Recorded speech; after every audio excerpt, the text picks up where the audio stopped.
Bien, vamos a compartir nuevamente esto.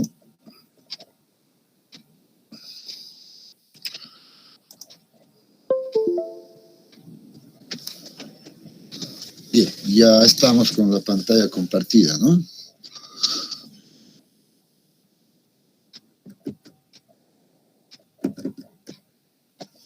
Muy bien. A ver, en esta primera parte, bueno, habíamos estado haciendo la revisión, una especie de ponernos al día, de recordar algunos conceptos sobre la parte de los estudios geotécnicos, ¿no es cierto? Entonces habíamos empezado a introducirnos en aquello, habíamos revisado algunos ensayos de campo, con principalmente el SPT, le habíamos dado un poquito más de énfasis porque es uno de los ensayos que, se utiliza más, ¿no es cierto? Entonces, bueno, habíamos hecho esta introducción y habíamos hablado al respecto de esto, ¿no es cierto? Entonces, luego habíamos visto también un poco del CPT, simplemente entendiendo que es otro ensayo que me ayuda a estimar algunos parámetros del terreno, ¿no? O sea, aquí la idea, en realidad, uno tiene que tener controlado de la mejor manera posible,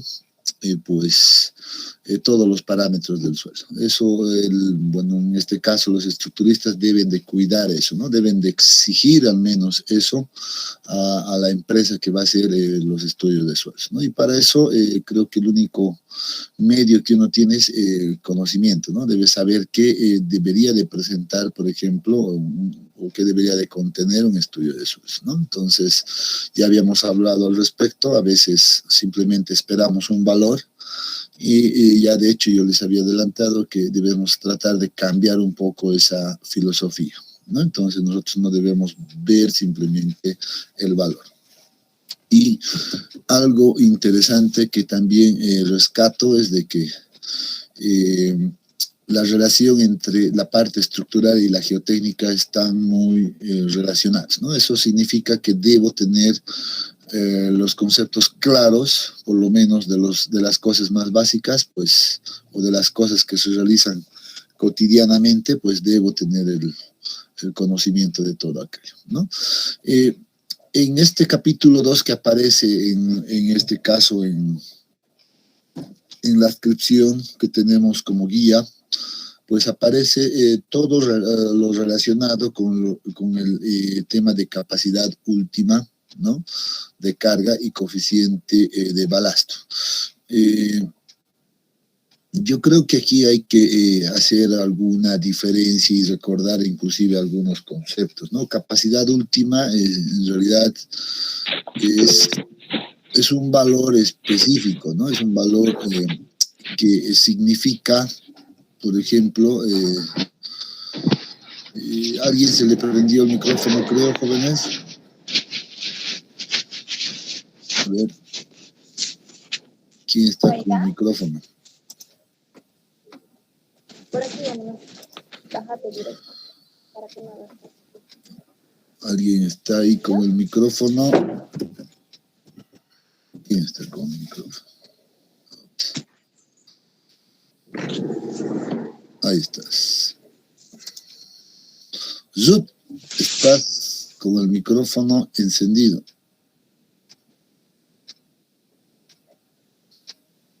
Creo que no está con nosotros tampoco. A ver.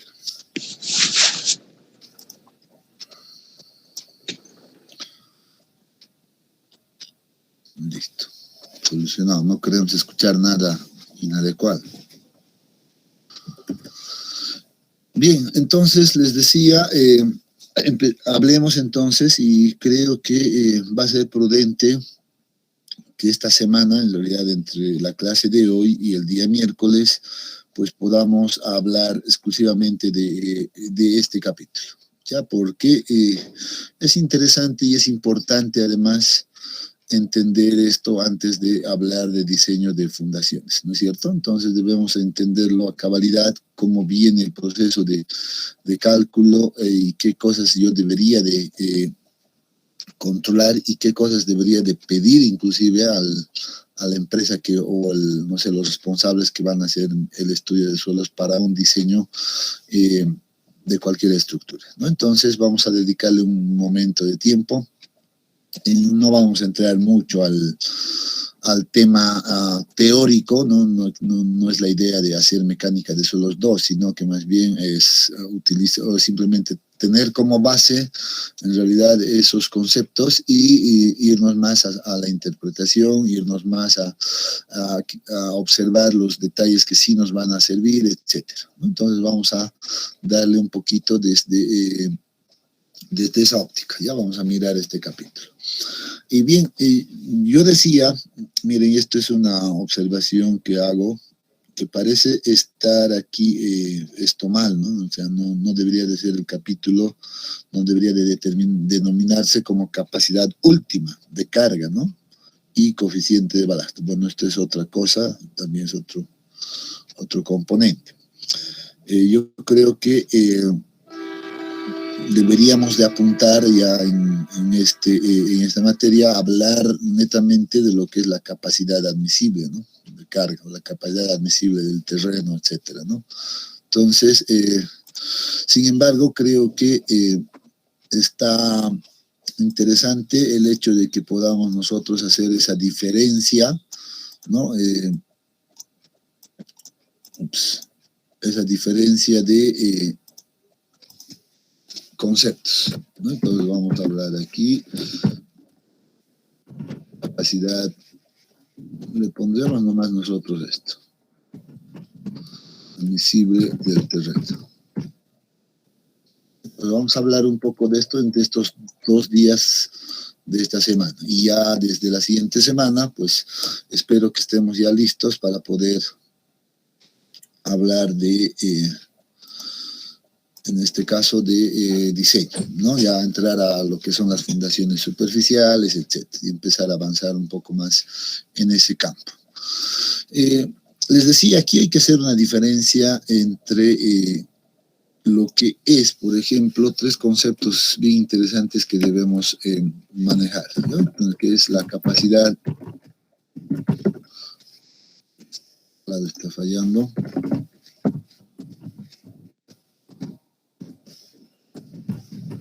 capacidad última, ¿no? Que en realidad la denominamos como Q sub U.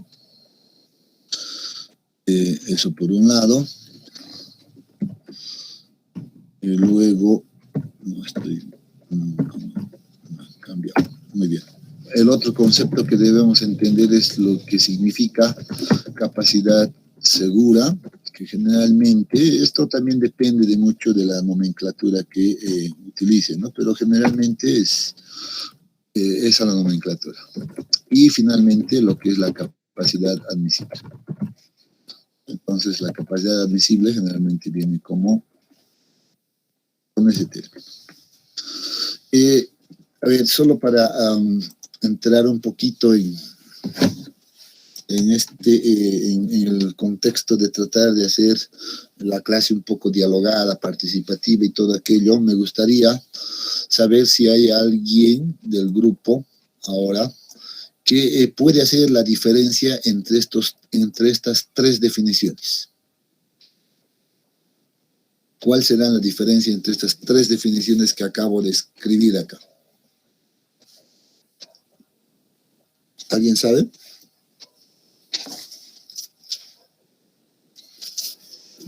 Ingrid.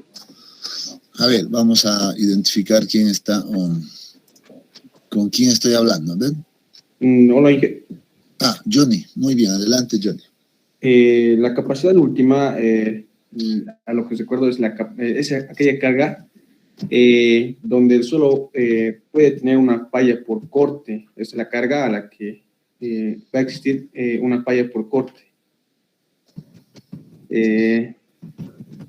La capacidad segura es la carga última dividida entre un factor de seguridad Ya. Y la capacidad admisible es aquella carga que nos asegura que no va a existir falla por corte, y además que los asentamientos van a estar dentro de los tolerables.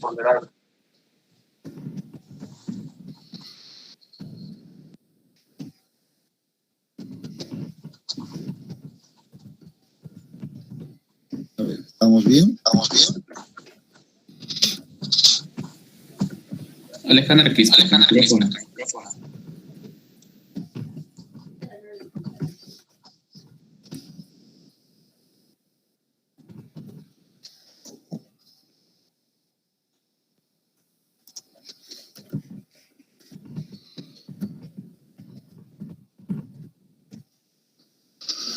Muy bien. ¿Qué dicen los demás? ¿Están de acuerdo con estas diferencias? Sí. Muy bien. ¿Hay alguien más de acuerdo? ¿Alguien que no esté de acuerdo? O que no esté tan convencido, por ejemplo.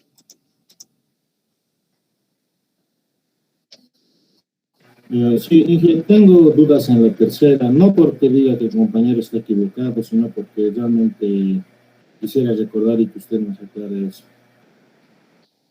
Ya, un poco tal vez de dudas en la tercera definición, dice, ¿no? Ya, excelente. Bien, y esto es importante, jóvenes, ¿ya? A todos, no solo porque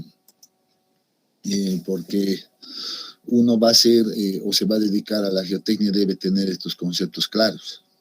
No se olviden que los estructuristas son los que utilizan estos valores para hacer su diseño de fundaciones, ¿no es cierto? Y sabemos ya, de hecho ya lo hemos dicho muchas veces, las fundaciones son una parte fundamental de toda la estructura, ¿no? Entonces hay que tener mucho cuidado. Por eso insisto en que esta parte debe de entenderse claramente, ¿no?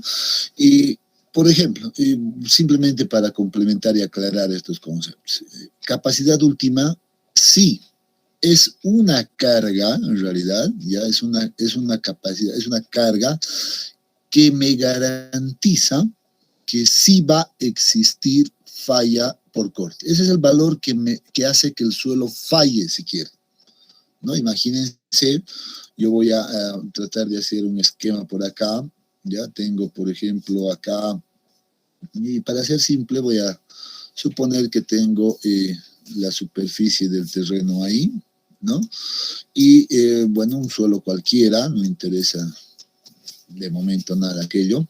Y supongan ahora que nosotros queremos emplazar, pues, por ejemplo, una carga sobre este terreno, ¿no?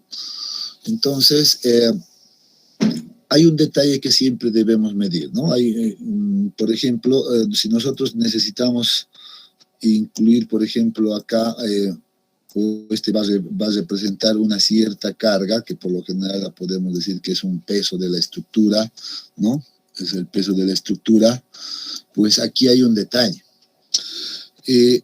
Este terreno en realidad tiene un límite de resistencia, ¿no? Es un límite. Ese límite de resistencia, pues, es conocido como la carga última. Este valor de carga última es el que significa que si yo le coloco un peso, imagínense un peso similar a la carga última, inclusive o muy parecido o igual, ya, de la estructura, imagínense esta situación, ¿qué estaríamos haciendo? Si yo le coloco una carga, o más bien la carga de la estructura o el peso de la estructura representa una carga igual a la carga última o límite, significa que este suelo que está acá va a fallar por corte. Recordando nuevamente los conceptos de corte, hemos dicho, bueno, generalmente esto se da de esta manera, ¿no? Entonces, perdón, voy a utilizar esto, algo así, ¿no? Generalmente se forma una cuña por debajo de la fundación, de este tipo, y a partir de esto pues se genera, por ejemplo, unos planos de falla que tienden a ser unas curvas de este tipo, ¿no? Más o menos. Puede ser elípticas, más anchas, depende, ¿no? Depende también del material y qué tipo de falla va a ocurrir. Entonces, retornando a la idea general, si yo coloco un peso en el suelo que es igual a la máxima resistencia que el suelo puede soportar antes de fallar, entonces estamos garantizando de que nuestra estructura no esté segura, de que mi estructura sí o sí va a fallar, o sea, va a haber un colapso, etc. Y obviamente en la ingeniería eso nadie espera, ¿no es cierto? Nadie espera que eso ocurra. Entonces, dice uno, bueno, entonces la capacidad última para mí no me sirve para diseño. Entonces uno se pregunta, entonces, ¿para qué me sirve? Pues justamente para conocer ese límite, ¿no? Ese límite máximo de resistencia del terreno. Entonces es un dato importante.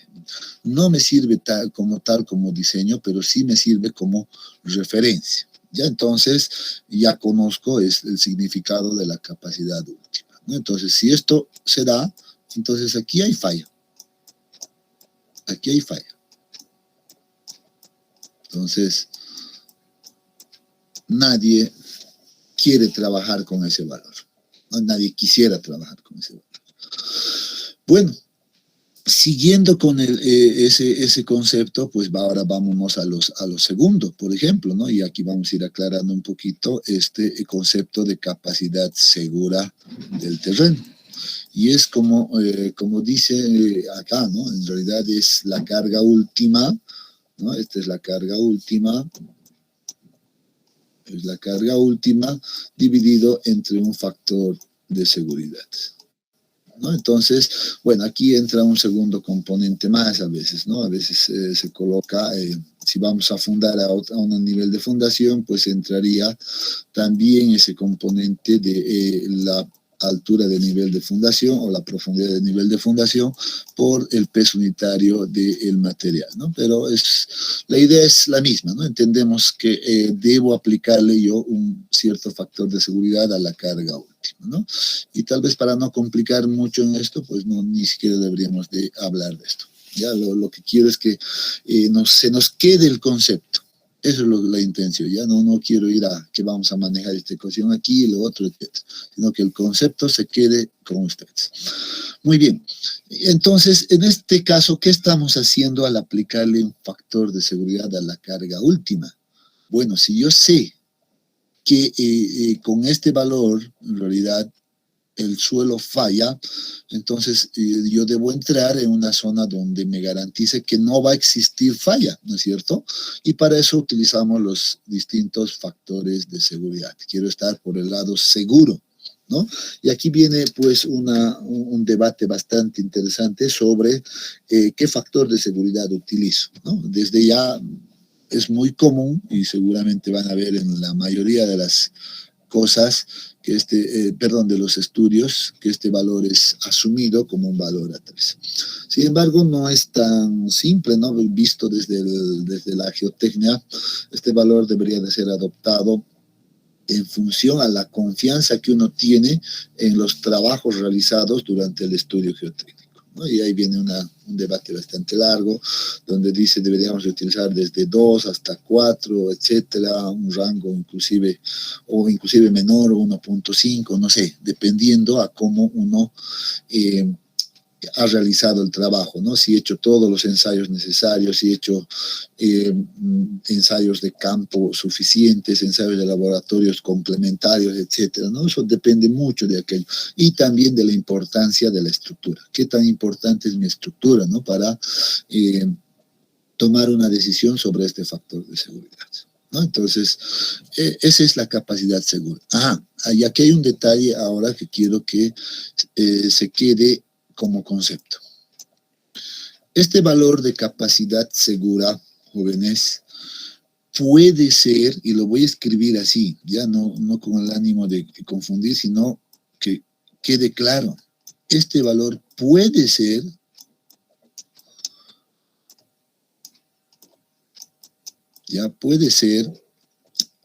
el que se usa para diseño.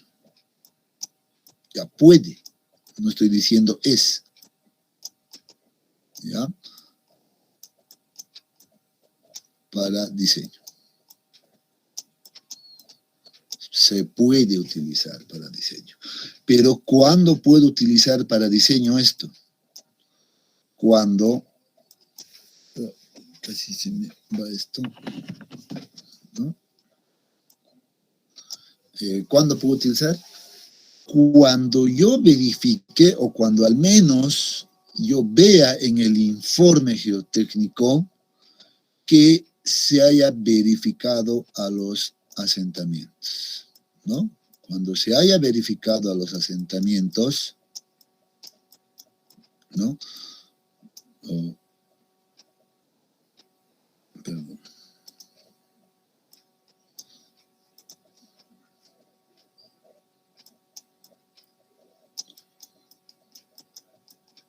Cuando se haya verificado los asentamientos, ¿ya? Y esto es importante. ¿Por qué les digo? Porque es probable que si aplicando ya este factor de seguridad, yo calcule los asentamientos que me van a generar esta carga que estoy transmitiendo, ¿no? Y puede ser que esos asentamientos sean, pues, menores a unos asentamientos denominados tolerables. Luego hablamos de aquello, ¿ya? Y entonces, en ese caso, uno dice, muy bien, entonces este sí se va a volver de diseño. En esta situación, lo que vamos a hacer es que la capacidad segura, ¿no? Si se verifican los asentamientos, pues es igual a la capacidad admisible. Solo en esa situación, no siempre. En muchos casos, en la mayoría, yo diría, ¿ya? En el 95-98% de las situaciones, esto no se cumple, ¿no? Esto no se cumple, por lo cual uno necesita determinar siempre la capacidad admisible del terreno. Y nuevamente acá no hay una ecuación directa para calcular la capacidad admisible. No puedo hacer como en este caso, o inclusive como en este caso. Yo sé, por ejemplo, acá, si podemos ponerle una ecuación de la capacidad última, hay ecuaciones, ¿no? Pero ecuaciones que están propuestas por distintos autores. Por ejemplo, la general, una podría tener que n sub c, por ejemplo, por la cohesión, en este caso por la cohesión, más el componente D, en este caso n sub c, n sub d, ¿no? Otra componente por profundidad. Aquí vamos a tener otra componente por otro factor de n sub gamma, por ejemplo, ¿no? Entonces son tres componentes principalmente las que me van a definir en realidad la capacidad última. Y estos factores de capacidad, ya lo vamos a ver ahorita en las ecuaciones, están en función, pues, son función de propiedades del terreno, ¿no? Son función, por ejemplo, del ángulo de fricción interna, ¿no?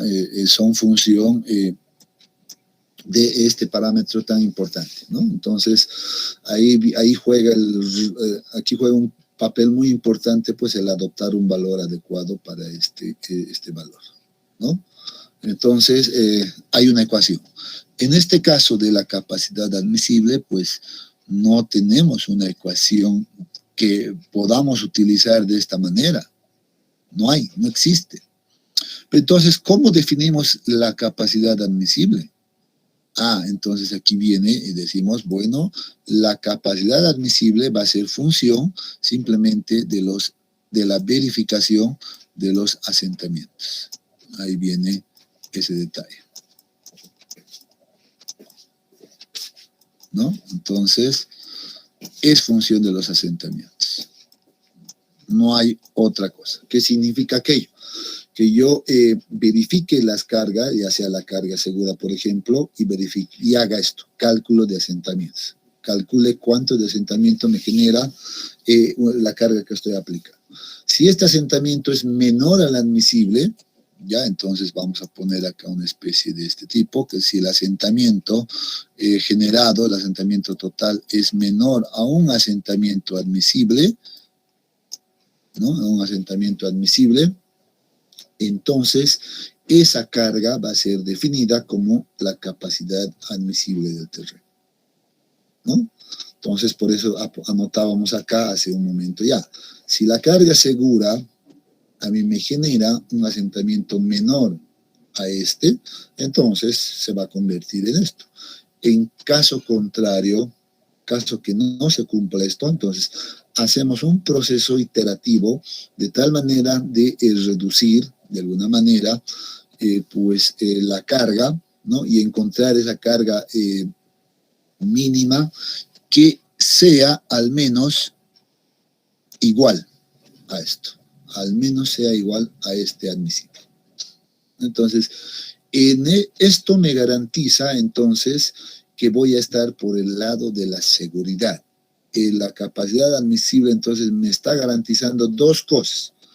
Primero, que no se va a producir esta falla por corte, no se va a producir. Y segundo, que además las deformaciones que se generen, pues van a ser controladas, menores a los admisibles. Entonces, en la parte de diseño geotécnico, pues uno controla ambas cosas. Resistencia, que estaría controlado por esto, y deformación, que está controlado por los asentamientos. Entonces, debemos exigir nosotros como estructuristas jóvenes que mi mi estudio geotécnico pues tenga estos dos componentes, estos tres componentes en realidad, ¿no? Principalmente a veces no nos los muestran esto. Nos dicen, bueno, le hemos aplicado esta ecuación y ya hemos encontrado esto directamente. Ya es válido, ya por lo menos ya tienes ese controlado. Pero debes tener también definido este valor. Entonces, si yo observo esas dos verificaciones en un estudio geotécnico, con toda seguridad puedo tomar y utilizar este valor para hacer mis verificaciones estructurales. En ese caso. Pero si, por ejemplo, no me presentan los asentamientos, es importante, ya no me verifican, no me dicen nada al respecto, entonces yo debo agarrar el teléfono y hacerle una llamada al laboratorio que ha hecho el trabajo y decirle, por favor, quiero ver o quiero que en el informe aparezca la verificación de asentamientos, para poder yo utilizar de manera segura pues ese valor que está reportándose ahí, ¿no? Entonces, pasa por ahí. Esa es la diferencia que debemos entender de estos tres componentes. ¿Ya? Si tienen algún comentario acá.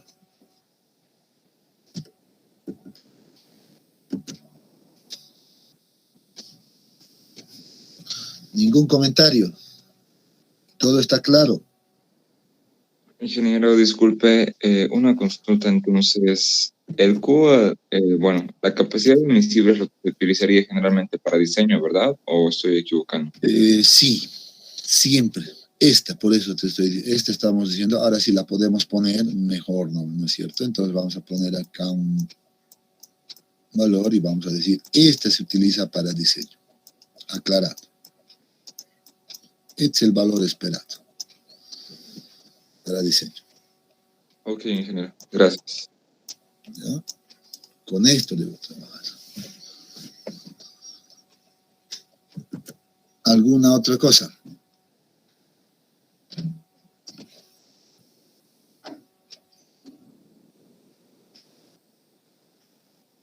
Ninguna, ya, muy bien. Bien, bueno, aquí hay algunas cositas que también dicen, ¿no? Hay que, siempre es bueno ir revisando, hay que hacer un poco de lectura, ¿no? Recomiendo siempre darle una lectura adicional, ¿no? Entonces, dos criterios interesantes que apuntan acá. Por ejemplo, dice, la cimentación debe ser segura contra una falla por corte general del suelo que soporta, ¿no? Eso es, entonces, capacidad segura, en otras palabras, ¿no? En la segunda parte que dice, la cimentación no debe experimentar un desplazamiento excesivo, ¿no? Es decir, un asentamiento excesivo. El término excesivo es relativo, porque el grado de asentamiento permisible en una estructura depende de varias consideraciones. Y esto es importante, ¿no? Yo lo remarco y la verdad, aquí uno uno empieza a generarse muchos conflictos, ¿no? Y me gustaría que hablemos justamente de esto. Dice algo claro y estoy de acuerdo. Ese término asentamiento admisible es relativo, es cierto. ¿Por qué? Porque al final esto va a depender ya del que haga el trabajo geotécnico. El ingeniero en geotecnia va a ser el que va a definir el asentamiento admisible. Él va a establecer el asentamiento admisible. ¿De acuerdo? Entonces, esto es, la verdad es que, bueno, de momento no hay, en realidad, no contamos con normativas que nos hablen específicamente de esto. ¿Hay recomendaciones en bibliografías que uno puede encontrar? Sí, las hay. Puede mirar normativas, digamos, de otros países vecinos, Argentina, Perú, sí. ¿Puede utilizarlo? Bueno, si la persona que está haciendo el diseño así lo considere, pues lo puede utilizar. Estamos como que en un mercado abierto ahora, actualmente, ¿no? Entonces,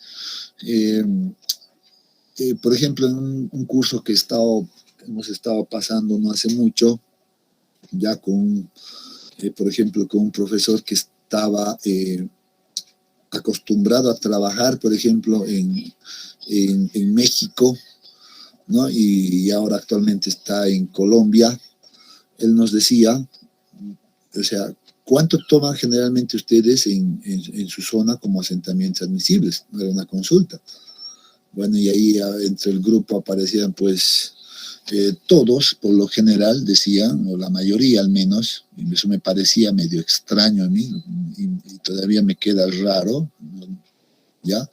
Me queda que, más bien decía que el asentamiento admisible, en realidad, ya debería de ser de 25 milímetros o 2.5 centímetros. Yo prefiero trabajar en milímetros, ¿no? Y bueno, es cuestión de costumbres. Y ahí venía la pregunta, ¿no? ¿Y eso por qué? Porque alguna vez Terzaghi lo dijo en su primera publicación, ¿entienden? Terzaghi, si alguien revisa la primera publicación de Terzaghi, encuentran que Terzaghi para ese trabajo él consideró como asentamiento admisible 25 milímetros. Y ahí viene nuevamente la discusión, ¿no? Aquí en realidad esto es relativo. No siempre debería de ser lo mismo.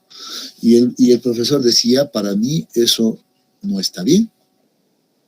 Él decía, yo estoy acostumbrado a ver asentamientos hasta de 100 milímetros, 150 milímetros, hasta 200 inclusive en algunas situaciones. ¿No? Y decíamos, y trabajábamos de esa manera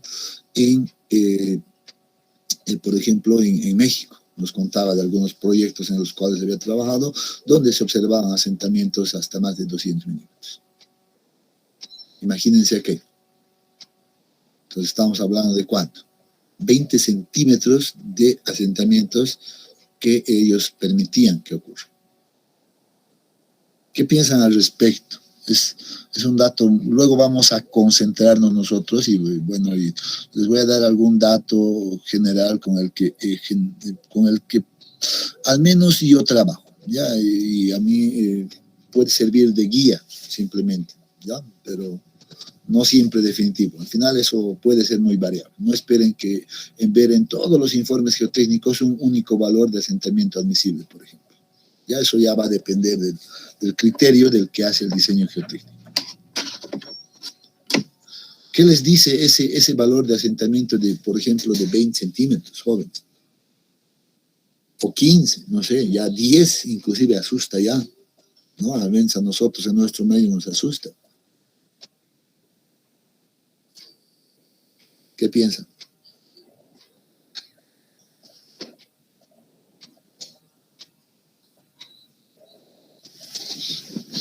Nadie quiere decir nada.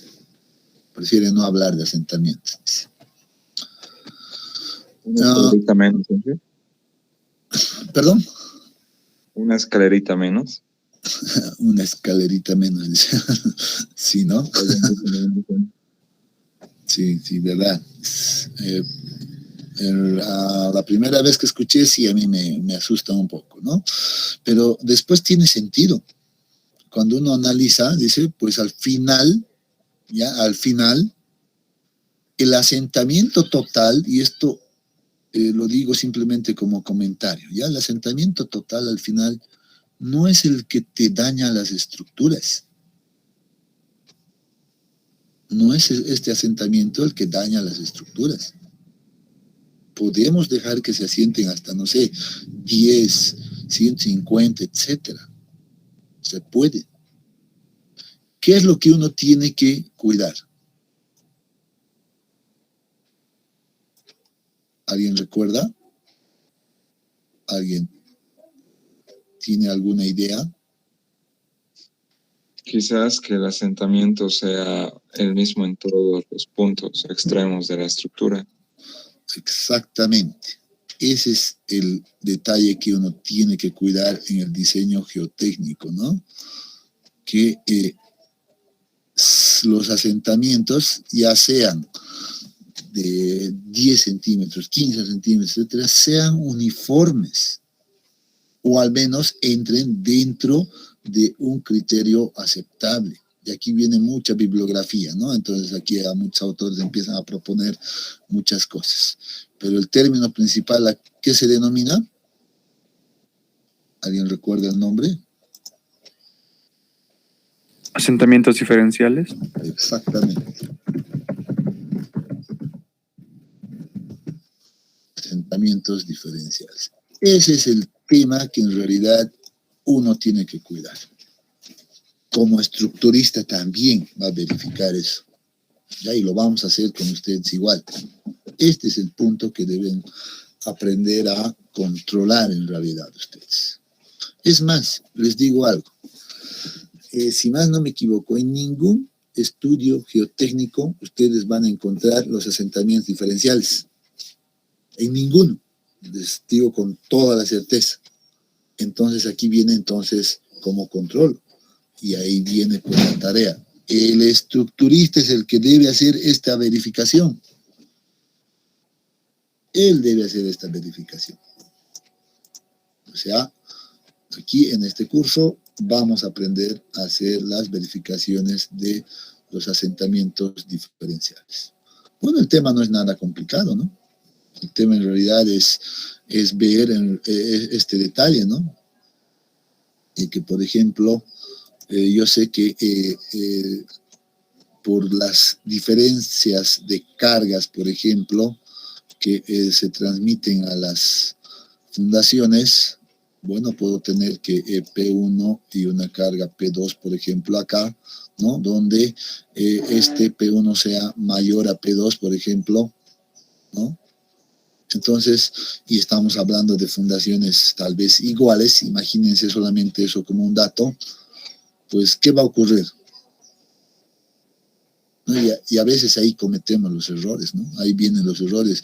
A veces dice uno, yo tengo varias columnas acá donde voy a necesitar colocar, por ejemplo, voy a poner este modelo nada más, mis zapatas, y me voy a ir al caso simple. Aquí están llegando mis columnas y tengo este esquema simple y sencillo, ¿no? ¿Y qué hace el estructurista por lo general? Dice, voy a optimizar mi tiempo. Y a veces pensamos así. En algún momento yo también pensé así, eso es la verdad. Y dice, muy bien, voy a agarrar lo siguiente. Voy a tomar estas esquinas de acá, porque son columnas de esquina, ¿no? Que están transmitiendo unas ciertas cargas, pero nunca van a ser uniformes, ¿no? Y entonces lo que agarro, digo, busco el máximo o la máxima carga, por ejemplo, el de la esquina, y digo, ya, muy bien, entonces este tiene una carga P1, que es la mayor de estos 4 cargas que están llegando acá. Y digo, muy bien, voy a verificar esto, simplemente voy a hacer el diseño de mi fundación para esto, ¿no? Y después la voy a llevar, la voy a copiar la misma en todos, ¿no? En todos, en las 4 vamos a copiar exactamente el mismo, con las mismas dimensiones, misma armadura inclusive, etcétera. Y la copio. He hecho un diseño y las he copiado acá, porque estas cargas eran menores a esta. ¿Y qué pensamos? Bueno, como este es el más crítico, pues de hecho va a cumplir con todas estas. Y le ponemos la misma dimensión, ¿no es cierto? ¿Sí o no? Seguramente que lo han visto igualito en, no sé, en diseño de columnas, de vigas, en hormigón armado. ¿Sí o no? ¿O estoy equivocado? A ver, dígame si no es cierto. Sí, que así es. ¿No? Sí, ingeniero. Y a las cuales las denominamos después tipo 1, ¿no es cierto? Le decimos, este va a ser el tipo 1, muy bien, y le ponemos en el planito bonito, tipo 1, su detalle, etcétera. Ya está. De ahí viene esta cosa. Por la diferencia de cargas que llega a la cimentación, entonces aquí se va a generar, por ejemplo, un asentamiento X, ¿no? Un asentamiento 1. Y aquí, como lo he uniformizado yo, bueno, esta carga es menor, seguramente aquí la deformación va a ser menor. Voy a exagerar un poco y voy a tener un asentamiento 2 acá. ¿Sí o no? ¿Ese razonamiento es correcto? Estoy poniendo una carga mayor aquí, me va a generar. Pongo una carga menor aquí, me va a generar un asentamiento menor. Es lógico, ¿no ve? Porque estoy trabajando con una sola dimensión de fundaciones, la misma dimensión, AB, ¿no? ¿Sí o no? Sí, ingeniero. Y aquí viene la cosa. Muy bien. Entonces aquí viene la pequeña sorpresa, ¿no? Que no controla. Muy bien. Y esa sorpresa es esta diferencia. Pum. Viene ahí. Y eso nos lleva a que tengamos esta diferencia de asentamientos acá. Y a esto se le denomina pues el asentamiento diferencial. Ya lo voy a poner de esta manera, ¿no? Asentamiento diferencial. Este es el tema principal que uno tiene que cuidar en el diseño estructural, porque si no, se nos dañan las estructuras. Y quiero ser honesto, muchos no controlan esto. Muchos no controlan y eso es por eso que tenemos después a la larga fallas, grietas, etcétera en nuestra estructura. Y aquí viene el criterio, ¿no? Entonces, si, por ejemplo, si esta distancia es L y aquí hay mucho, vamos a revisar en su momento cuando estemos viendo ya ese tema de las referencias, ¿ya? Cómo cuál debería ser el límite de mi asentamiento diferencial, ¿ya? La más común es que la relación L entre 500 es la más utilizada, no es la única, pero es la más aceptable, ¿ya? Como límite del asentamiento diferencial. Entonces podríamos poner que este asentamiento diferencial, por ejemplo, sea menor o igual a L sobre 500. Eso debemos controlar. Si estoy dentro de este rango, pues no me interesa cuánto se asiente esto. No me interesa. Porque al final eso va a bajar abajo, que se deforme, ¿no? Pero si hay ya mucha diferencia acá, entonces esto se va a quedar más arriba, esto se va a mover más allá, y por muy rígidas que sean, inclusive las fundaciones, es más, alguien piensa de la siguiente manera y es incorrecto. Y en su momento lo vamos a demostrar. Alguien dice, bueno, para evitar o para hacer más bien que los asentamientos sean uniformes, le vamos a poner unas vigas de arrastre, así las llaman, ¿no? Las ponemos unas vigas de arrastre aquí, y eso va a garantizar que mis asentamientos sean uniformes. Mentira. No pasa ahí, lo podemos demostrar desde un análisis de esfuerzos y momentos. Más bien, ya, y le ponen, no sé, una viga de, no sé, de 30 por 30, 30 por 40, etc. Y dice, ya, con eso es suficiente. Para que en realidad esto funcione, la viga de arrioste tendría que ser lo suficientemente robusta para evitar esto. Y ahí es, más bien ahí lo que estás haciendo es un diseño súper antieconómico.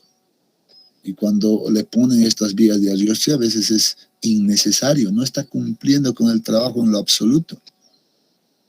De todas maneras, esto se va a deformar, aquí va a haber una rotura y van a empezar, que es lo primero que se rompe. Ahí. Lo primero que se rompe. Si cuando hacen uno, si uno haría una patología de una estructura, se va a fijar que estos son los primeros que se habían roto. ¿No? Aguantar en lo absoluto. Esa teoría está mal hecha y la vamos a demostrar si quieren en su momento.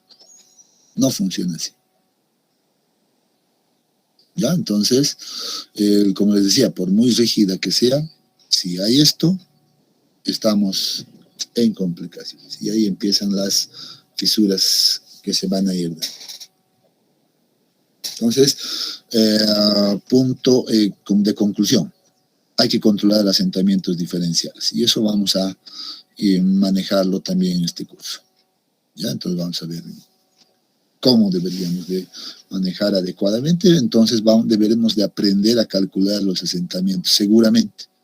Y nos vamos a hacer unas herramientitas, unas planillitas Excel bastante simples que pueda utilizarlas cualquiera, ¿no? Entonces, y cada uno se debería de hacer, ¿no? De acuerdo a, no sé, inclusive a la práctica misma que vaya teniendo, desde lo más simple hasta ahí puede ir complicando un poquito más, etcétera, ¿no? Entonces, pero vamos a ver una manera bastante simple de calcular los asentamientos para controlar esto.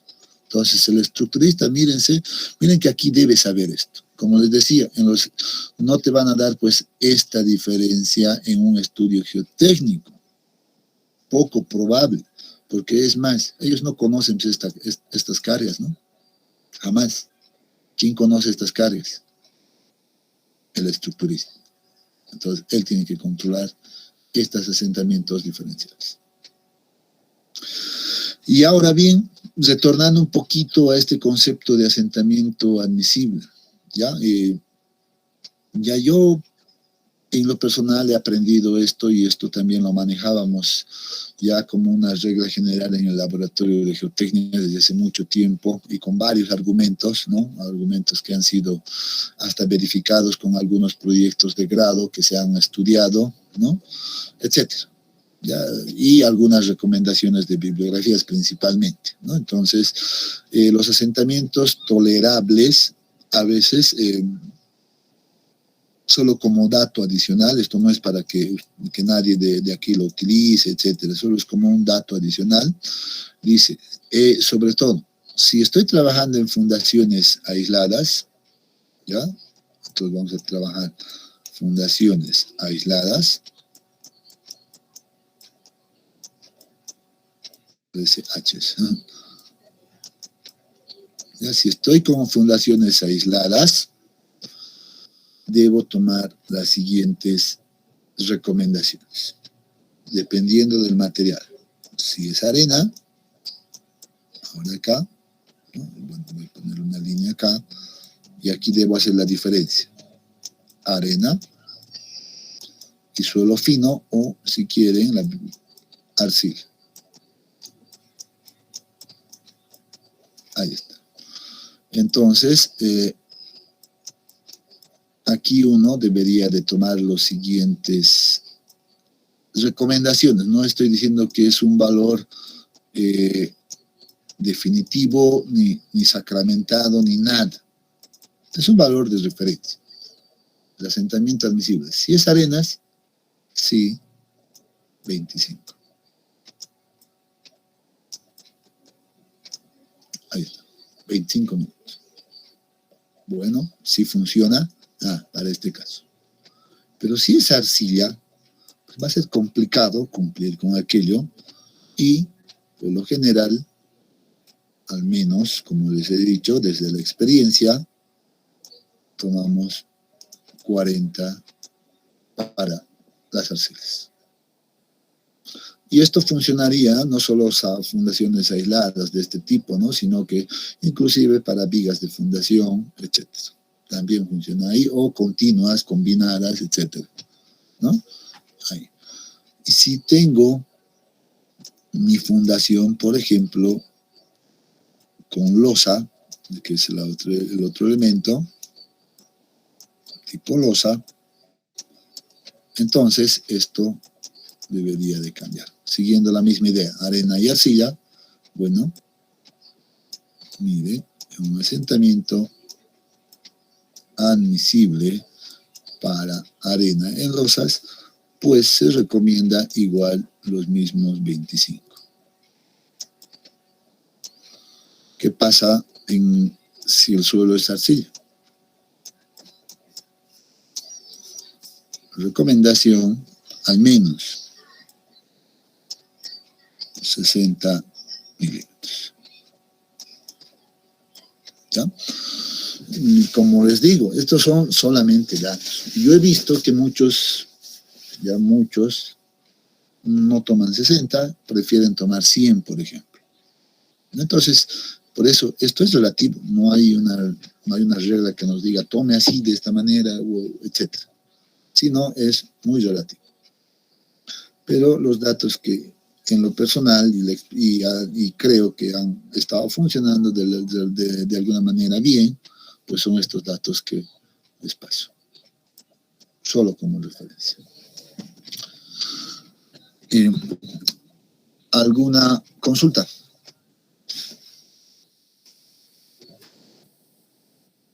Inge, una consulta. Adelante.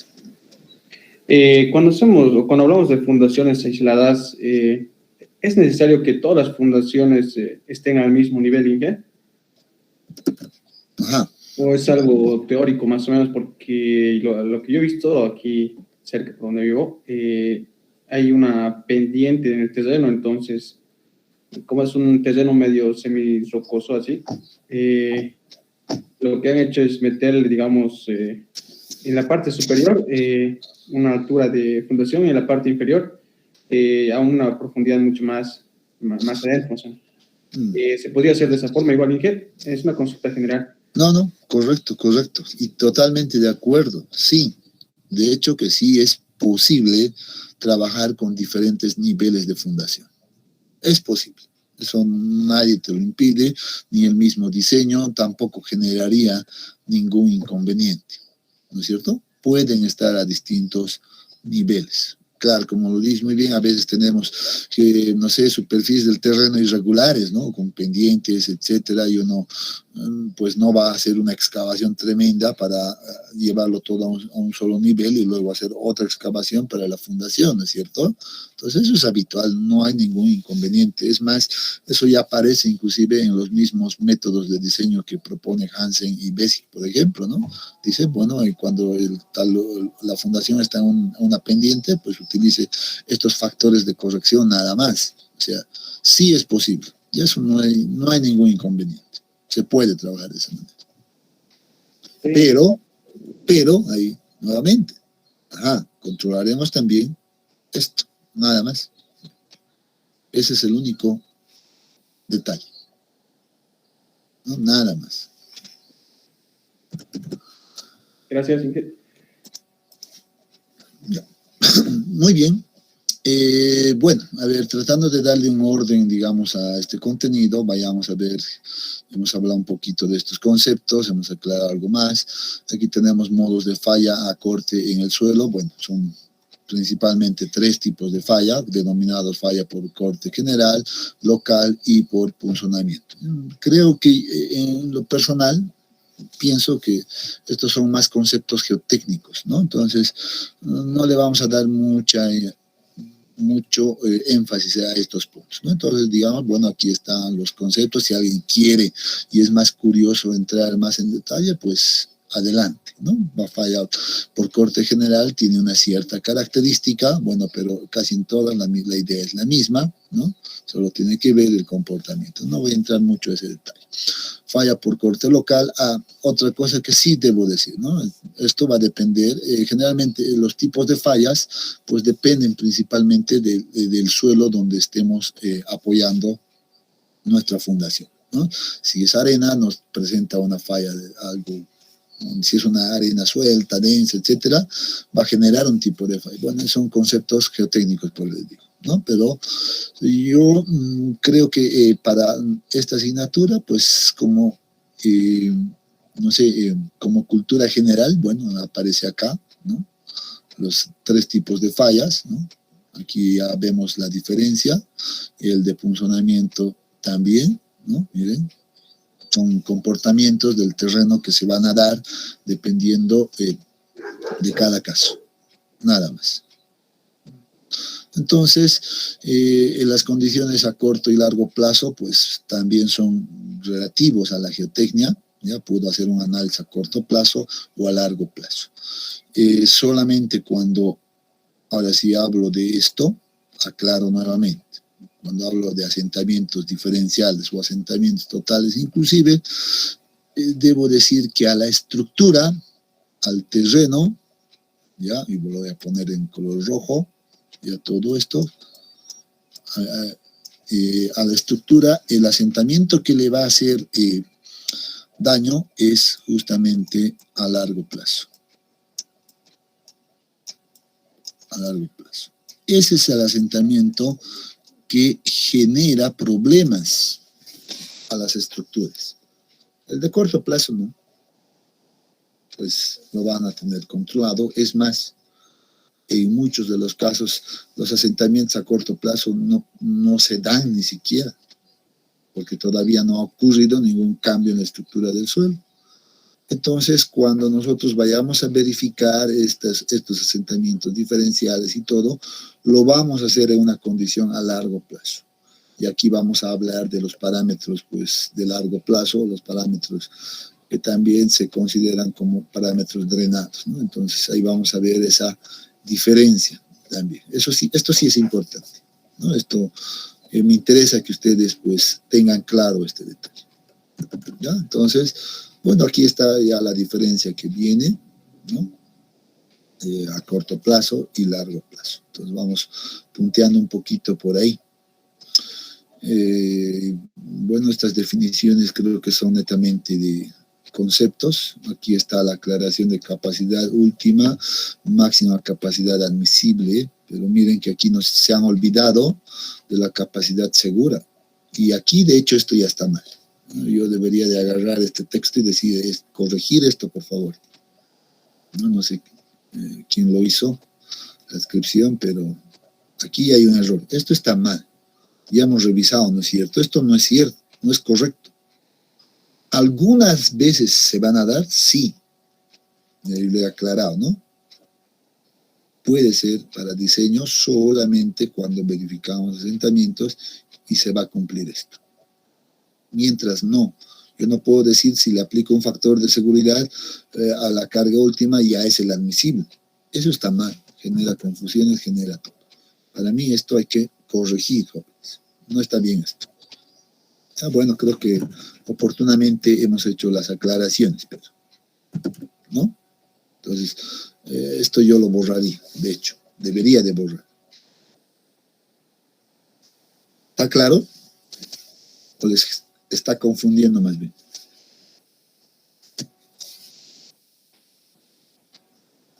¿Qué dicen? ¿Por qué están tan tímidos hoy día? ¿Por qué es lunes o qué? Estamos reaccionando desde el chat aquí. Estos se han ido a un buen fin de semana, sábado y domingo, y ahora están... Eso va a acabar cuando volvamos a las presenciales. Ahí sí van a reaccionar en el camino. Sí, pero está claro este ingeniero, está claro. Ya, genial. Bueno, entonces tienen que ir agarrando esos pequeños conceptos. Pueden decir, seguro que muchos estarán diciendo, tal vez en este momento, pero deberíamos de entrar a hacer directamente diseño de fundaciones. Puede ser, pero creo que no es lo correcto. Creo que es importante aclarar estos conceptos antes de entrar al diseño. Y bueno, aquí tenemos ya seguidamente, bueno, nuevamente recomiendo corregir estas definiciones, aquí no están bien. Estimación de la capacidad última de carga. Bueno, aquí hay un detalle interesante, ¿no? Es la carga última, como les había dicho. Va a depender principalmente, donde estoy aquí, principalmente de varios factores, ¿no? Una ecuación general. Pero en la literatura uno encuentra muchas cosas, muchas ecuaciones, muchas correlaciones, ¿no? Muchas correlaciones donde dice, de manera empírica, ¿ya? Puedo determinar, pues, la capacidad última a partir de ensayos realizados en campo, como el SPT, el CPT, ¿no? La carga de placa, inclusive la que hemos visto, 3 hemos revisado la anterior, ¿no es cierto? SPT, CPT y carga de placa. Es más, ahora ya aparece el DMT, aparecen los métodos geofísicos inclusive, etcétera, etcétera. Y encuentras en la literatura, pues no sé, donde publican diferentes autores que unas ecuaciones muy interesantes, simples, y dice, pues a partir, conociendo este dato, podemos encontrar la capacidad última. Y según tal vez aparecen acá, por ejemplo. Bueno, miren, aquí hay, ya directamente entramos, dice, a encontrar la capacidad última de carga a partir del ensayo de carga de placa. Bueno, la primera opción que nos aparece en el texto. Y habíamos dicho en la anterior clase, bueno, la carga de placa nos da una gráfica esfuerzo o presión de formación, asentamiento, o la curva más conocida como esfuerzo de formación, ¿no? Entonces dice, para esto, dice que la carga última puede ser definido de esta manera, ¿no? La capacidad última de carga para la fundación va a ser igual a la capacidad última obtenida en el ensayo de carga de placa. Pero aquí nuevamente, esto funcionaría solamente si yo consigo en campo, ¿no? Si yo consigo en campo que el suelo falle. O sea, aquí, supongan que esta es mi placa, ahora le aplico la carga en cargas de incrementos iguales y hago que el suelo falle de esta manera. ¡Pum! Si consigo eso en el ensayo de carga de placa, pues muy bien. Eso sí va a funcionar. Va a funcionar. Pero nuevamente, reitero, eso es casi imposible, porque necesitaría tremenda carga, pues, para aplicar al terreno. Una carga tremenda. Es más, miren, este es el mismo caso. La influencia me va a representar a esta zona nada más, ¿no? 30 centímetros de placa, porque si le pongo una placa mayor, por ejemplo, de 70 centímetros o 76, pues voy a requerir más fuerza. Y sabemos que para realizar este ensayo, pues aquí a veces colocamos un contrapeso, ¿no? A veces simplemente es un camión supercargado que pesa cuántas toneladas, no sé, pónganle 30 toneladas, máximo. El del laboratorio de geotecnia pesaba 33 toneladas, y eso que estaba súper adecuado para aquello. Entonces estamos midiendo solamente pues una condición de fuerza máxima de 30 toneladas aproximadamente, o 20 en algunos casos, ¿no? Y con 20 toneladas yo no creo que falle, por ejemplo, el terreno, ¿no? Difícil. Entonces eso es medio engañoso, ¿no? Medio abstracto, si quieren, no es tan certero. Difícilmente se encuentra en este ensayo la falla. Entonces, si llegas a generar cierta deformación, seguro que no vas a hacer que falle la muestra, así de simple. Entonces, bueno, pero ahí está en la literatura, aparece, muy bien, ¿no?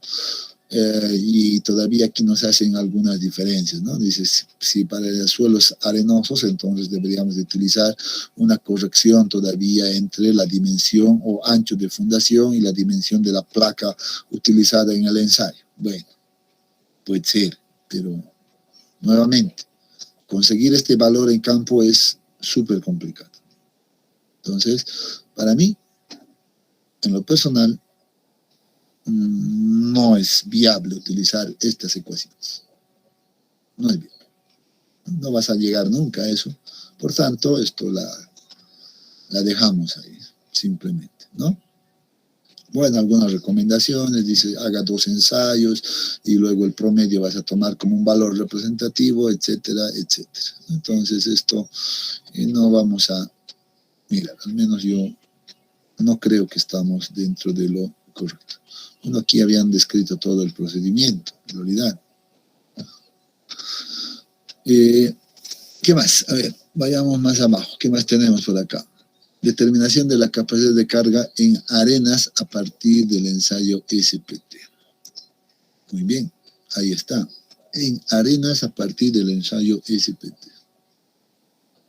Y nos presentan 2 ecuaciones principalmente que están en función a las dimensiones de la zapata que voy a utilizar, ¿no? Para valores de base menor a 1.22 metros, miren, todavía uno se pregunta, ¿y por qué 1.22 exactamente, no? Uno se pregunta, la precisión, el que indica acá en el método, ¿no? Dice, si cumplo esto, pues utilizo esta ecuación. Y aquí nuevamente, error. No sé de dónde sacaron el N'70. Se trabaja en función al N'60. ¿No? Aquí hay otro error. Esto es un error para ti, nuevamente. Ya, pero de todas maneras, miren lo que involucra considerar acá. Que el asentamiento ya sea conocido y adoptas un asentamiento, miren, de 25.5 milímetros como asentamiento inicial, ya de hecho, y dice, pues, el asentamiento tolerable en milímetros. Entonces, en otras palabras, esto se va a hacer 1. Yo voy a decir, el asentamiento tolerable en arenas, tomo 25, entre 25, este es 1, y al final esto queda, pues, como una ecuación bastante simple, ¿no? 19.16 por N'60 por una constante K sub D, ¿no? Donde el K sub D es un factor sugerido por Meyerhoff que se obtiene a partir de esta ecuación, que es una especie de corrección en función a la profundidad donde voy a fundar mi zapata, ¿no? Pero en todos los casos menor a 1.33. Bueno, nos da esto, jóvenes, les digo, muy bien, solo como recomendación, debe ser, si alguien va a utilizar esto, solo debe ser ya utilizado como referencia, un dato inicial de referencia. No puedo trabajar ya el diseño estructural con este valor de acá. Si alguien en algún laboratorio, no sé, algún estudio, me presenta mi capacidad admisible utilizada con estas ecuaciones, nuevamente, yo debo estar alerta como estructurista y decir, a ver, muy bien, llamo al laboratorio y le digo, por favor, quisiera que me lo hagan las verificaciones de resistencia y de formación. Directo. Debo pedir aquello. Estas son empíricas.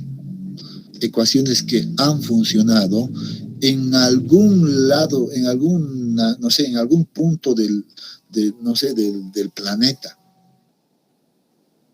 Eso no me garantiza que mi suelo de mi zona, de mi proyecto, pues sea parecido donde realizaron estas pruebas y obtuvieron estas correlaciones.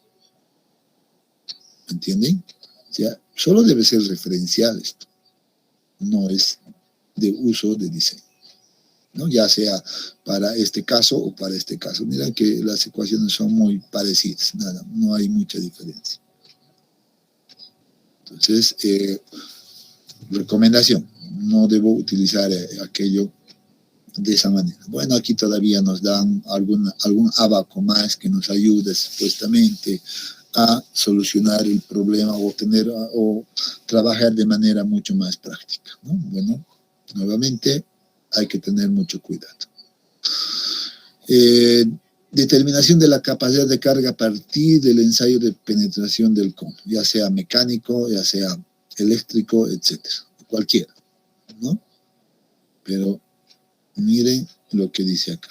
La misma condición, misma situación, bueno, también es el mismo autor, Meyerhoff, ¿no? Mismas consideraciones, y te dice que la capacidad admisible neta, miren, ese término, pues va a ser la resistencia que se ha medido en la punta del cono, dividido entre 15. Miren el factorcito de acá. ¿No? ¿Qué pasa si yo le pongo 16 o le pongo 10? ¿Por qué 15? ¿No? Entonces uno debe de preguntarse acá.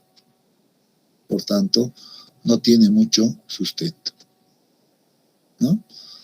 Y en este caso, bueno, hace una corrección para la base todavía, ¿no? Por base, bueno, que tal vez habría que revisar. Y nuevamente aquí aparece un 25. ¿Por qué?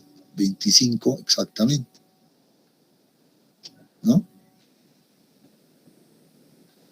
Y ahí uno empieza a cuestionarse. En síntesis y recomendación, traten ustedes de trabajar, o más bien, traten de no trabajar con valores de capacidad admisible que provengan de métodos empíricos. No. Como referencia sirve, como un dato inicial sirve, pero no debería de ser de diseño. Entonces, ¿cuál es lo correcto? Esta parte que viene de acá. Esto es lo correcto. Para esto voy a volver un momento acá. Esto es lo correcto. Lo primero es que debo verificar que determine la capacidad última con el método que sea. Eso ya pasa inclusive a gusto y definición nuevamente del geotecnista. ¿Ya?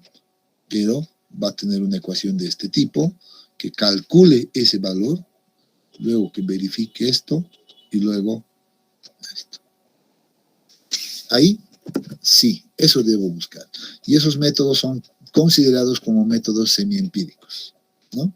Entonces ahí viene, por ejemplo, la primera ecuación propuesta por Terzaghi, ¿no? Una de las primeras, y que también hay que tener mucho cuidado. Aquí hay que conocer la teoría, como dice, ¿no? Y como alguna vez escuché algo que me gustó mucho, en un análisis de una partida de ajedrez, ¿no? Simplemente un paréntesis acá,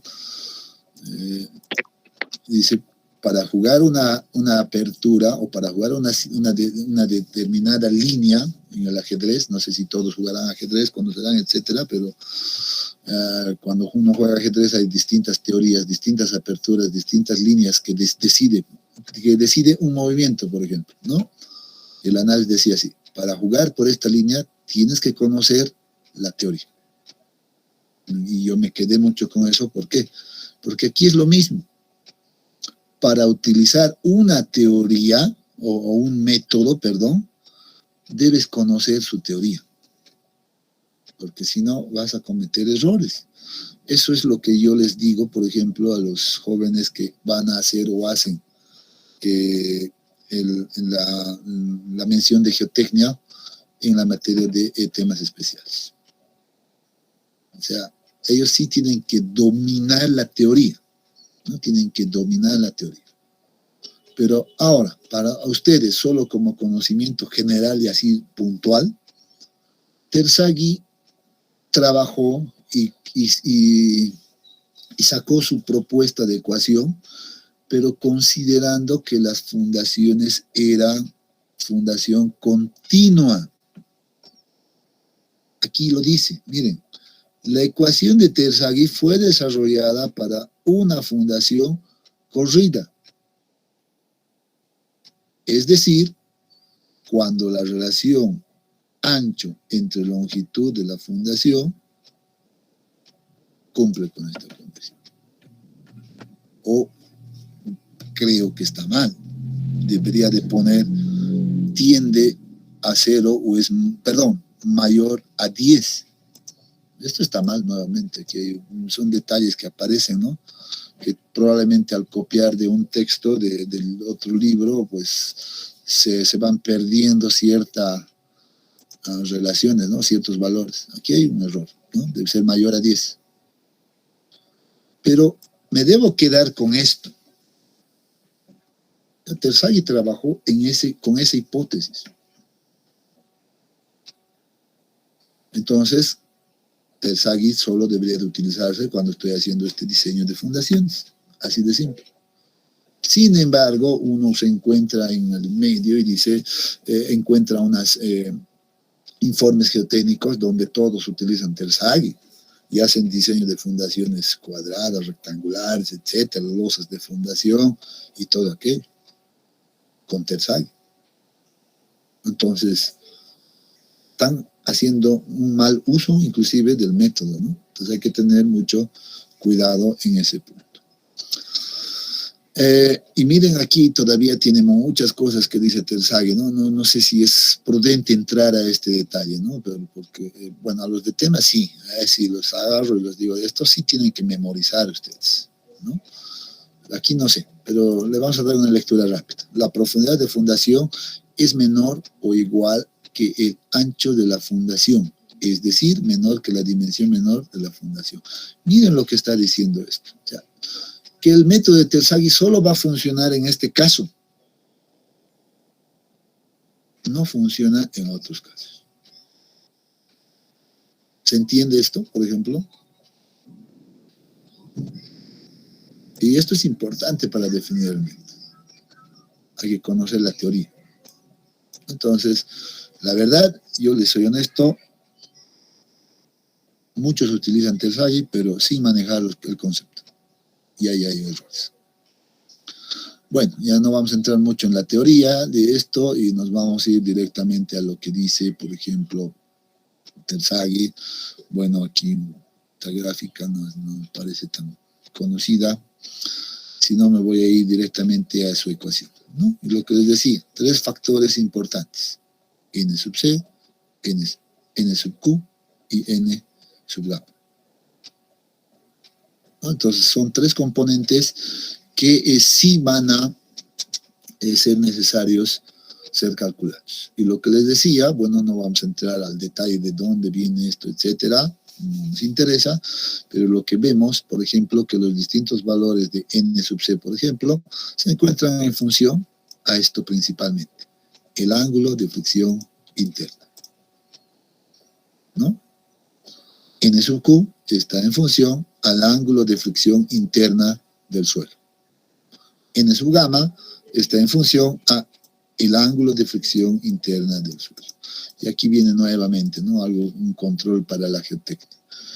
¿Cómo han determinado el valor del ángulo de fricción interna? Ahí viene la cosa. Si lo he sacado a partir de métodos empíricos, por ejemplo, ahí pondré un factor de seguridad relativamente alto, ¿no? Pero si este valor lo he determinado en laboratorio haciendo un buen ensayo de corte directo, triaxial, etcétera, seguramente me da la libertad a que pueda bajar el factor de seguridad, ¿no? Y ahí vienen muchas cosas, ¿no? Depende cómo uno ha obtenido los datos, ¿no? Y luego vienen ya algunos factores de forma. Miren que aquí ya apareció esto. En la ecuación original esto no existe. Esto ya lo propuso no Terzaghi, por cierto, ¿ya? Terzaghi quedó aquí. Cuando Terzaghi presentó su trabajo era para la Fundación Continua. Luego aparecieron otros autores ahí que empezaron a trabajar sobre aquello y dijeron, ¿qué pasa si consideramos una circular? Entonces le pondremos un factorcito. ¿Qué pasa si es cuadrada? Le pondremos este factorcito, ¿no? Entonces, bueno, ahí aparecen las correcciones. ¿Funcionarán de manera general? No sé, ¿no? Ahí hay que ver, hay que preguntarse, ¿no? Pero, bueno, Entonces dice, para ya cerrar esto, vemos que la capacidad última, que es el primer valor que sí debe ser determinado, pues vamos a tenerlo para fundaciones cuadradas, circulares, etcétera, y aquí están todos los datos que necesitamos conocer: el peso unitario del suelo, y luego la cohesión, ancho de la zapata, los factores de capacidad de carga y sobrecarga del suelo, ¿no? Es el gamma por el nivel de fundación. Bueno, aquí nos vamos rápidamente. Si no quieres revisar el método con mucho cuidado, que creo que no es objetivo de este curso, ¿no? Ya, pero bueno, aparece aquí de donde viene una tabla ya para un uso mucho más práctico, ¿no? En función a distintos valores de ángulo de fricción interna, uno puede ya adoptar uno de estos valores que están cumpliendo con las ecuaciones propuestas acá. De hecho, o sea, es una tabla práctica, nada más, ¿no? Y luego tenemos acá ya el valor como resumen, ¿no?, de estas ecuaciones. Bueno, luego, bueno, aparece Meyerhof, ¿no? Este es ya más general. Meyerhof se da cuenta y empieza por ejemplo, a hacer observaciones al trabajo de Terzaghi, ¿no? Y dice, pues, podemos mejorar las hipótesis. Y aquí ya Meyerhof dice, no trabajaremos para zapatas continuas, sino ahora sí vamos a tomar que la hipótesis sea ya para zapatas cuadradas, rectangulares, etcétera. Ya generaliza. Entonces, Meyerhof lo que hace es un avance a lo que propuso Terzaghi. Nada más aquello. El concepto general pues se mantiene, ¿no? Las ecuaciones también fundamentales se van a mantener, 3 componentes, ¿no? N sub Q, N sub gamma, N sub C. Pero lo que hace es, por ejemplo, Meyerhof, es incluir ciertos factores de corrección, ¿ya?, por profundidad de fundación. Miren que ya va considerando esas variables, ¿no? Entonces, va incorporando factores de inclinación, de carga en algún caso, etcétera. Va generalizando más, ¿no? Pero el contexto general se sigue manteniendo igual, ¿no? No vamos a entrar al detalle por qué, de dónde, esto no es objeto del curso, pero sí la estamos mirando como conocimiento general, ¿no? Ahí todas las ecuaciones. La condición es la misma. Utilizo el método, utilizo la ecuación y veo que todos los factores están en función a esto. O sea, eso sí se mantiene de manera general. Luego aparece Hansen, nuevamente. Hansen dice, muy bien, Meyerhof ha avanzado bastante, pero yo puedo también aportar de alguna manera algunas cosas generales más, ¿no? Y donde ya Meyerhof también utiliza, por ejemplo, o incorpora más bien algunos factores, realiza algunos cambios en la determinación de los factores de capacidad de apoyo, ¿no? Incluye la condición, por ejemplo, de que la fundación está sobre un talud o una zona inclinada, etcétera. Ya va utilizando más criterios generales, ¿no? Pero con la misma idea, ¿no? Con la misma idea de tener los 3 componentes, N sub C, N sub Q, N sub gamma. 3 componentes. Y bueno, presenta una condición no drenada también, o un análisis a corto plazo para suelos arcillosos, que ya nos los deja bastante libre por acá, ¿no? Entonces, también presenta aquello. Pero nuevamente, ¿no?, aquí está la condición, por ejemplo, de la carga inclinada, el de considerar excentricidades cuando la carga no es aplicada justamente en el centroide de la fundación, etcétera, ¿no? Son avances que propone ya Hansen. Luego, ¿qué más tenemos? Bueno, aquí nos explica cómo determinar cada uno de esos factores de corrección, ¿no? Las ecuaciones, etcétera. Uno tiene que agarrar de manera ordenada y reemplazar simplemente aquello. Luego tenemos, ¿qué más por acá? Las mismas ecuaciones desarrolladas, no lo vamos a ver. Luego viene Basic, ¿no? Basic en realidad es una copia de Hansen, la verdad lo digo así, ¿no? Es una copia de Hansen, con la única diferencia que aquí cambia esto. Después, hasta sus mismos, las mismas ecuaciones que utiliza Hansen para determinar los factores de corrección, pues las utiliza igual Basic. Solamente se da este cambio acá. Entonces, estamos hablando de que va a ser muy parecido a la de Hansen, ¿no? Entonces, no hay mucho más detalle que ver acá. Vean las ecuaciones, si uno las revisara con calma, se va a encontrar que son prácticamente las mismas que ha visto en el método de Hansen. Entonces, bueno, ahí está completo. Bueno, aquí aparece y dice un dato interesante: los criterios para la elección de la ecuación adecuada en determinar con la determinación de la capacidad última de carga. Bueno, hemos visto ahí cuántos métodos están aquí en el texto. Está Terzaghi, está Meyerhoff, está Hansen, está Basic, 4. Bueno, hay más, ¿no? Hay Button, Skempton, inclusive, que podríamos incorporar, pero no están dentro del texto, ¿no? Pero bueno, hay muchas más. Pero, ¿qué nos dice en relación a estos 4 métodos? ¿No? Aquí una tabla bastante interesante. Esto también conocimiento general nada más. Dice Terzaghi, utilice el método de Terzaghi, ¿no? Para o cuando esté trabajando cuando los suelos son muy cohesivos, dice, o donde se cumpla esta relación. Aquí está nuevamente, conocimiento de la teoría. Sobre todo cuando se quiere una estimación rápida de la capacidad última. No debe ser usada para casos en que se presenten zapatas sometidos a momentos o fuerzas horizontales, o para zapatas fundadas en bases inclinadas o en superficies de talones. Claramente te dice acá, ¿no? Tiene que cumplir esto, primeramente, y restringe también a muchas cosas. A veces no nos gusta leer y no leemos estas cosas, igual están utilizando Terzaghi, les diré.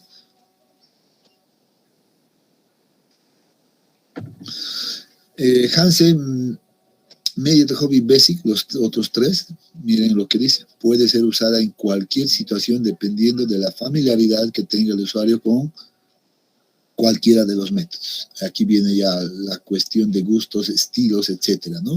A mí me gusta más Meyerhoff, bueno, trabajo con Meyerhoff. A mí me gusta más lo que dice Hansen, pues bueno, trabajo con Hansen. Listo, ¿no?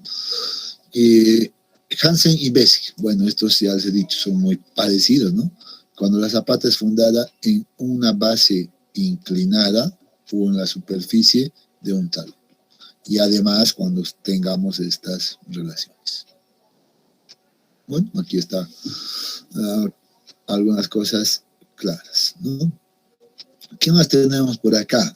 Para ir ya viendo esto, revisar la teoría y luego tal vez hacer un pequeño, no sé, ejercicio práctico de esto, ¿no? Tal vez el día miércoles podemos hacer un pequeño ejercicio práctico para empezar a acumular ciertas herramientas de trabajo que vamos a utilizar a lo largo del semestre.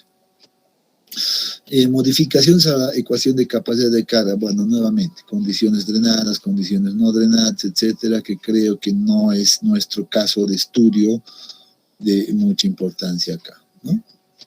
Ecuación general de capacidad de carga, bueno, estamos revisando, ya hemos revisado los mismos, etcétera, ¿no? Entonces creo que no vale mucho este detalle. Aquí que viene,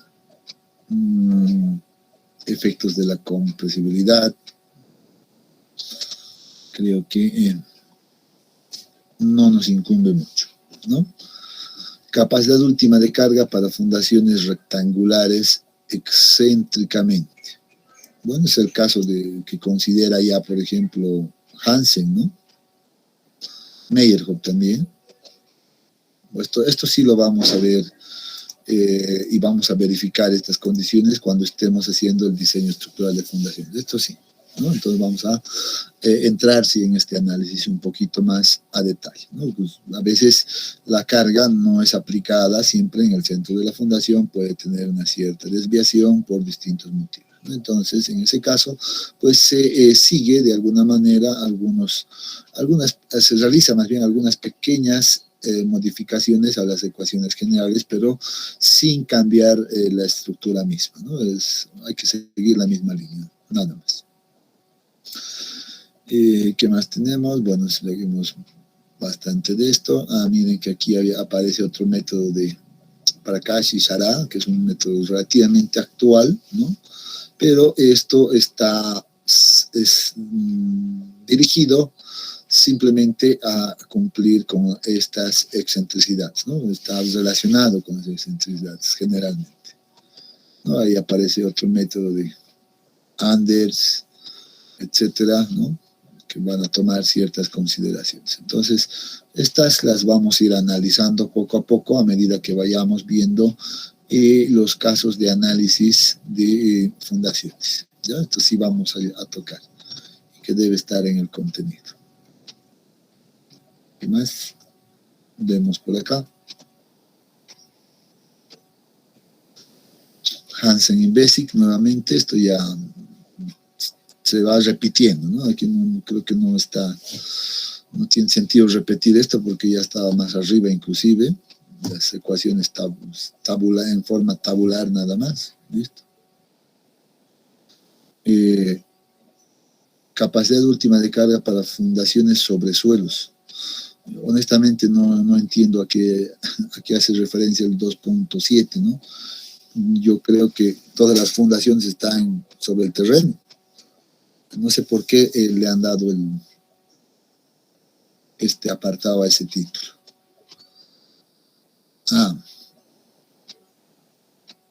Tal vez hace referencia a suelos estratificados. Tal vez se lo comieron acá, eso sí, ¿no? Entonces debería de ser fundaciones sobre suelos estratificados. Eso sí, los métodos que hemos visto anteriormente, esto es también interesante aclarar, son métodos que deben ser utilizados cuando se tiene, en realidad, suelos homogéneos, ¿no? Como en este caso, por ejemplo, aquí he dicho voy a tener solo un suelo, un material único, homogéneo. En ese caso funcionan muy bien, por ejemplo, todos los métodos que hemos visto, Merhon, Hansen, Basic, etc. Pero el detalle es que ¿qué pasa cuando ya tenemos suelos estratificados? Por ejemplo, supongan que yo tengo acá, miren, y puedo ponerlo de esa manera, un material, un estrato 1, por aquí voy a tener otro material, etcétera.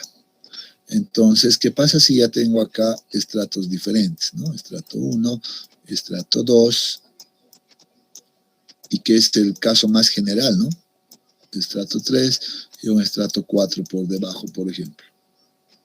Ese es un caso muy general, casi siempre se da. Muy pocas veces trabajamos sobre suelos homogéneos, muy pocas veces. Casi siempre estamos en este caso. Entonces, en esta situación, esto también es algo geotécnico, ¿no? Yo no necesito saber aquello, pero van a ver que cuando estemos haciendo esta verificación vamos a tener que entrar en este detalle. Ya les he dicho, nosotros verificamos esto, sí. Entonces vamos a tener que manejar nomás de alguna manera también esta parte de estratificación, ¿no? En ese caso, bueno, hay distintas situaciones, ¿no? Entonces dice, una de las primeras situaciones es que el estrato que esté en la parte de arriba, por ejemplo, sea más rígido y por debajo tengamos un suelo más débil. Esa es una condición. Bueno, en esa condición se trabaja de una manera, ¿no? Hay un método, hay una ecuación que debo seguir, que debo utilizar, ¿no? Entonces, deberíamos trabajar de esa manera. El otro caso que va a aparecer, por ejemplo, es el caso donde ahora el suelo débil esté arriba, ¿no? No, aquí seguimos con la misma idea, pero aquí variando H, bueno, hay distintas condiciones, ¿no? ¿Dónde está? No encuentro el otro apartado, debería de estar por acá. Aquí está, el estrato de suelo débil sobre un estrato de suelo fuerte, ¿no? Es otra condición. Siempre vamos a tener esas dos posibilidades. Que el suelo que está arriba, en la parte como el estrato 1, sea débil y el de abajo sea más fuerte, o viceversa. Podemos tener.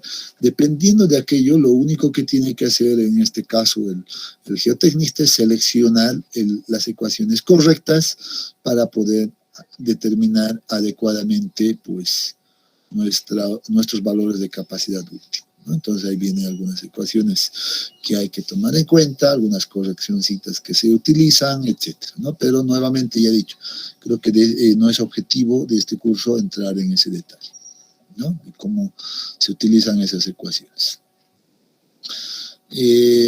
Aquí está la condición de la capacidad última para fundaciones sobre taludes. Bueno, tenemos aquí unos taludes, etcétera, ¿no? Entonces, nuevamente, aquí seguramente vamos a trabajar con Bessig, Hansen, etcétera, y debemos tomar estas consideraciones. Así se va a comportar, dice, ¿no? Y bajo este criterio, pues, se han establecido las ecuaciones. Nuevamente, cosas que tal vez nosotros aquí en el curso no vamos a utilizar. Solo estamos dándole una mirada a esto, ¿no? En esta otra zona, que tenga carga, no tenga carga, etcétera, ya, y son muchas otras variables. Entonces, estas las vamos a dejar de ahí. El caso más ideal, para mí sería un caso ideal, que pues nosotros fundemos nuestra estructura pues sobre un material rocoso, ¿no? Las rocas es considerado como un material mucho más resistente que los suelos, ¿no? Entonces por eso digo, pues, sería ideal. En ese caso, pues las ecuaciones no sufren tanto el cambio, pueden ser utilizadas de igual manera o de la misma forma que en suelos, ¿no? ¿Ya? Pero miren que no van a cambiar mucho, solo cambia un poquito los parámetros, ahí sí vamos a tener parámetros diferentes, ¿no? Pero la ecuación en su estructura misma no cambia. Entonces, se puede utilizar también de la misma manera, ¿no? Tomando algunas cosas, algunas recomendaciones, algunos factores inclusive, etcétera, de corrección y todo aquello, ¿no? Pero no tenemos. Bueno, aquí nos presentan, dice, una capacidad admisible de las rocas referenciales. Nuevamente, no significa que vamos a adoptar esto, ¿no? Son referenciales. Y miren lo que nos da, 100 kilogramos por centímetro cuadrado, 40, 30, 20, etcétera, unos valores bastante interesantes, ¿no? Que son como un dato de referencia, nada más. Factores de seguridad para el diseño de fundaciones. Esto es algo que les decía, ¿no? Desde hace un momento, eso va a depender mucho del criterio de cada uno también, de la confianza que tenga en realidad en su diseño, etcétera. Pero ¿qué dice acá? Generalmente se utiliza un factor de seguridad entre 2.5 a 3, dice, generalmente. Sí, es correcto. Yo les había dicho, generalmente yo veo 3, ¿no? Generalmente. Pero en realidad eso debería de, en realidad, estar tal vez más ligado a estos criterios que aparecen acá en la tablita. Entonces, que debe considerar la estructura mismo, tipo de estructura, debe considerar las características de la categoría en realidad, bueno, que no mucho, sino estas dos más que todo. Los factores de seguridad de diseño en función a la exploración del suelo, si es completa y ha sido cuidadosamente realizada, si la exploración del suelo es limitada, por ejemplo, ¿no? O sea, que no he hecho muchos ensayos, he hecho solo un SPT en vez de hacer 2, por ejemplo, no he hecho muchos laboratorios, etcétera, ¿no? A eso se refiere con limitado. Entonces, miren cómo debería de cambiar en función a aquello. Y aquí uno ve también, ¿no? Si estoy trabajando con puentes ferroviarios, almacenes, muros, etcétera, entonces selecciono el que vea conveniente. Puentes, carreteros, edificios públicos e industriales, miren, selecciono o de esta columna o de esta columna. Si no he hecho mucho, puedo poner esto en 3.5, ¿no? Edificios de oficina, apartamentos, miren, 2 hasta 3. Entonces, y aquí viene el 3, ¿no? Aparece el 3 creo que en todo lado. 3 como mínimo, 3 como máximo, 3 en intermedio. Entonces, por eso digo que a veces el 3, pues es habitual, ¿no? Su uso del valor de 3. Pero si yo he controlado adecuadamente, miren la diferencia de hacer pues un buen análisis del estudio geotécnico. Si he hecho buenos ensayos, he hecho los necesarios, etcétera, puedo utilizar hasta un valor de 2 tranquilamente, ¿no? Entonces eso me ayuda de gran manera. Pero esa es la idea. Finalmente, vemos aquí ya el concepto de capacidad admisible del terreno, algunos valores de referencia. Simplemente esto no significa que van a ser o van a estar siempre de esta manera, son referenciales nada más, que se le ocurrió incorporar, por ejemplo, a Abraham Das en su texto, seguramente, ¿no? No estoy seguro si es ahorita de la página y nada, pero bueno, si aquí aparece como fuente, seguramente será cierto aquello. Pero son datos de referencia, ¿no? Nada más. Hasta este punto, antes de hablar del coeficiente de balasto, que me parece deberíamos tocarlo de una manera tal vez o en otro momento, pero bueno, aparece aquí, lo vamos a mirar. ¿Alguna consulta hasta acá? ¿Alguna duda que tengan? ¿Algo que quieran tal vez profundizar, etcétera?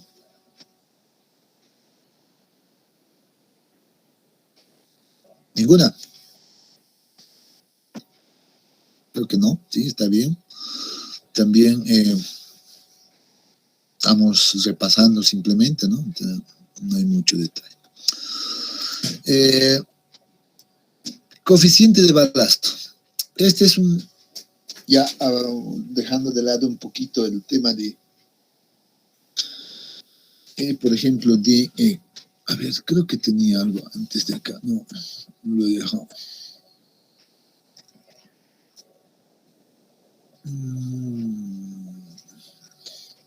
Bueno, después vamos a ver. Hablemos un poquito del coeficiente de balasto, ¿ya? De hecho, esto lo vamos a ampliar bastante y lo voy a hacer con mucho cuidado cuando estemos viendo el capítulo de losas de fundación. Ya ahí vamos a tocar con más detalle. Ya ahora lo que me interesa a mí es simplemente darle una mirada general para luego más adelante pues entrar en este detalle, ¿no? El coeficiente de balasto es una propiedad del suelo, ¿no? Una propiedad del terreno que a veces pues es necesario, ¿no? Sobre todo cuando uno va a seguir un cierto método de diseño, ¿ya?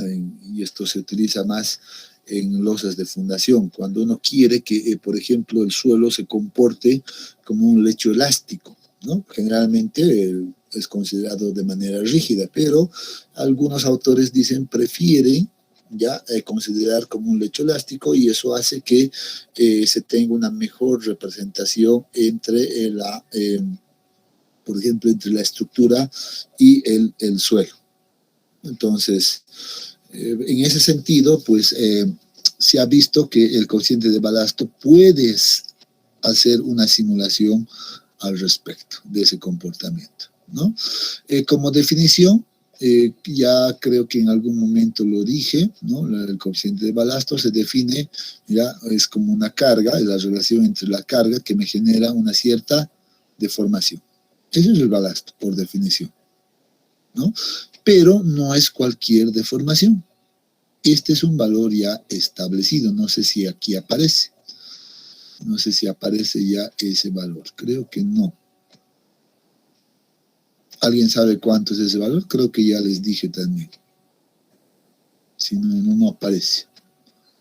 Ya en realidad es la manera más idónea de determinar es a partir de un ensayo de carga de placa, ¿no? Eso sí, aquí están las placas que se han propuesto, se le aplica unas ciertas fuerzas o incremento de fuerzas de manera gradual, y se va midiendo la deformación para que nos proporcione nuevamente la carga esfuerzo de formación, ¿no? Entonces, y el coeficiente de balasto aquí puede ser determinado de manera fácil, ¿no? Entonces, esa deformación generada es igual a 1.25 milímetros. No sé por qué no lo dice acá, debería de estar escrito, pero no lo estoy viendo. Entonces, tendríamos que hacer una revisión de este contenido también de alguna manera, ¿no? Miren que aquí no está. Y creo que ya lo había escrito yo en algún momento, creo aquí. Sí, exactamente, miren, ¿no? Había hablado del coeficiente de balasto y les había dicho que es una relación en realidad entre esfuerzo de formación y que hacía referencia a una deformación de 1.25 milímetros, ¿no? Considerando que esto está en milímetros. Y este es un valor real, les decía, porque en campo sí puedes encontrar y generar más bien esta deformación. Lo puedes hacer. Por tanto, el coeficiente de balasto que vas a obtener de la carga de placa es lo más real posible, lo más cercano a la realidad. Entonces, este es válido.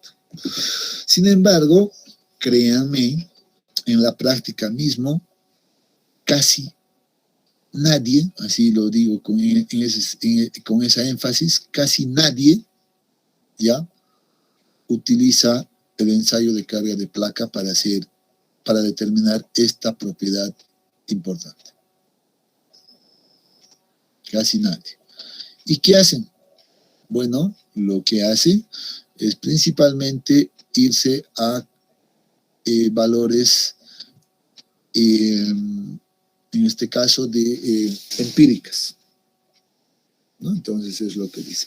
Esta parte, por favor, esto es importante, sí, pero la vamos a entender mejor cuando estemos viendo directamente losas de fundación. Ahí vamos a tocar esta parte y a detalle, ¿ya? Porque sí hay que hacer muchas correcciones al valor del balasto encontrado en la carga de placa, ¿no? A este valor, para llevarle, digamos, a las dimensiones de mi losa, se deben realizar estas correcciones, que son simples, pero la vamos a ver con más detalle más adelante, ¿ya? Entonces, esto la voy a dejar de momento como pendiente, ¿ya? Lo que sí quiero ver es estos puntos que vienen aquí, por ejemplo. Mira, dice coeficientes de balasto obtenidos mediante los módulos de elasticidad. O sea, ya estamos hablando de ecuaciones empíricas nuevamente, ¿no? Entonces, por ejemplo, Bessig aparece y dice, propone esta ecuación en función al módulo de elasticidad de la fundación del suelo y dimensiones de la zapata, y el coeficiente de Poisson propone esta ecuación. Entonces, es una ecuación empírica que probablemente sí funcione en algunos casos, pero en otros casos tal vez no funcione. Luego tenemos, bueno, nuevamente Bessig en otro año en realidad hace una modificación y dice para suelos granulares, además, no sé por qué no aclaran muy bien estas cosas, ¿ya? Solo para suelos granulares se propone esta ecuación. Es una ecuación bastante utilizada, pero solamente para suelos granulares o gravosos inclusive. En ese caso, propone esta, ¿no? El general es esta, y para suelos gravosos utiliza esta, que nos da nuevamente valores aproximados. Nuevamente, aquí aparecen otras ecuaciones, por ejemplo, en el libro de Bowles aparece esta ecuación para determinar el coeficiente de balasto, que está en función a la capacidad última de carga, que es determinado con los métodos que hemos visto anteriormente. Y dice, bueno, eso va a ser 40 por la capacidad última. O sea, y que además esto nos debería de dar ya valores, creo que sí, unidades de kilonewtons metro cúbico. Imagínense esto, ¿no? Entonces, muy simple me parece, ¿no? Parece que tenemos ecuaciones bastante sencillas. ¿no? Y desglosando y reemplazando capacidad última por la ecuación, pues nos queda una ecuación así de larga, que no vale la pena nuevamente mirarlo ahí. Coeficiente de balasto obtenido a partir del ensayo SPT, ¿no? La propuesta por Terzaghi, NAFPA, etc. Entonces, miren que aquí ya se incorpora inclusive, miren los resultados para suelos arcillosos, suelos arenosos en función al N60. Entonces, con ese valor de N60, uno seguramente ingresa a este punto y llega a la curva que represente, miren, cada curva representa arenas, arcillas, etcétera, arenas secas, húmedas, etcétera. Entonces, en función a eso, puede determinar, dice, nuevamente el coeficiente de balasto. O sea, como otra manera de encontrar el balasto. Scott, por ejemplo, el 81, propone todavía una ecuación más simple, donde dice que este coeficiente de balasto va a ser 1.8 por el valor de N60. ¿No? N60 corregido, etc. Y aquí uno se pregunta, ¿no? Y dice, pero ¿en qué unidades? Si N60 sería 20, imagínense, es 20 por 1.8, casi 30 y, no sé, 38 aproximadamente, pero ¿qué unidades? Entonces aquí hay que tener mucho cuidado, ¿no? ¿Te da 30 kilopascales o kilonewtons metro cúbico? No sabemos. Coeficiente de balasto obtenido según la clasificación del suelo. Y a partir de la clasificación del suelo a alguien se le ocurrió, ¿no? A alguien se le ocurrió, pues, asignarle un cierto rango de balasto. O inclusive poniendo un promedio por acá. ¿A quién se le ocurrió? Dice, cimentaciones de concreto armado en edificaciones, Julio Rivera, página 100. Honestamente no conozco a este autor, no puedo hablar mucho, pero me propone unos rangos interesantes, ¿no? Grava mal gradada, tantos, arenas, etcétera, etcétera. Nuevamente, recomendación, yo no utilizaría estos datos, ¿no? Relación entre capacidad última de carga y el balasto. Esto todavía es ampliamente usado. Yo veo que la mayoría de los informes pues utiliza lo propuesto por Winkler, ¿no? Entonces, en base a esta teoría, este autor propone una tabla, que es esta, aparece aquí en su texto, ¿no? Donde nos dice, si tú tienes la capacidad admisible, ¿no? La que hemos hablado hace un momento, ya controlada, pues adopta este valor como módulo de balasto, o coeficiente de balasto, módulo de reacción, etcétera, tantos nombres que le dan.